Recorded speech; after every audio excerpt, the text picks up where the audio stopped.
एक बार की बात है, एक गांव में एक लड़का रहता था।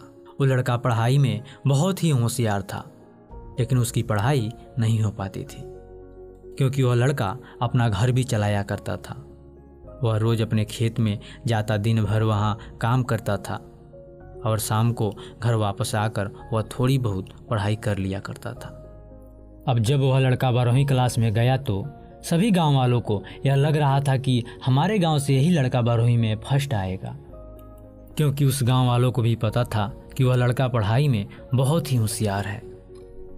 तो 12वीं का एग्ज़ाम आया, लड़के ने एग्ज़ाम दिया और जब 12वीं का रिजल्ट आया तो लड़का किसी कारणवश एक सब्जेक्ट में फेल हो गया। और जब गांव वालों को यह बात पता चली तो सारे गांव वाले उस लड़के को ताने देना शुरू कर दिया, उसका मजाक उड़ाने लगे। वह जब भी अपने घर से अपने खेत की तरफ जाता, सब उसे ताने देते रहते। वो लड़का लोगों की ताने सुनकर बहुत ही परेशान हो जाता है और ये बात वो लड़का अपने उस्ताद को बताता है कि उस्ताद जी, जब भी मैं अपने घर से अपने खेत की तरफ जाता हूँ तो उस रास्ते पर जितने लोग मिलते हैं सब मेरा मजाक उड़ाते हैं।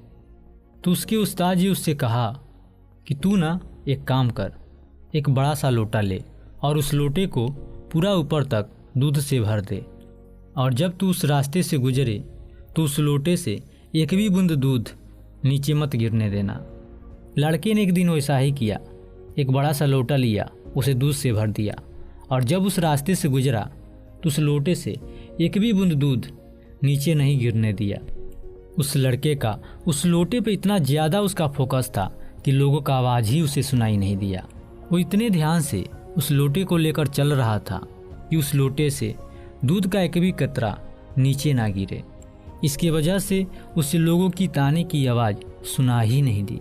तो इस कहानी से हमें ये सीख मिलती है कि अपने काम में इतना ढल जाओ, इतना फोकस अपने काम पर लगा दो कि बाकी की चीज़ों का आप पे असर ही ना हो। लोगों की आवाज़ें, लोगों की ताने आपको सुना ही न दे। जैसे कैमरा होता है जो सिर्फ अपने सब्जेक्ट पर फोकस करता है, बाकी सारी चीज़ों को वह ब्लर कर देता है। तो बस आपको भी उसी तरह से अपने काम पर, अपने टारगेट पर फोकस करना है, बाकी चीज़ें तो अपने आप ब्लर हो जाएगी। इसलिए दोस्तों, मैं हमेशा कहता हूँ और एक बार फिर से कहता हूँ कि ऊपर वाले के आशीर्वाद के साथ और अपनों के प्यार के साथ कर दिखाइए कुछ ऐसा कि दुनिया करना चाहे आपके जैसा।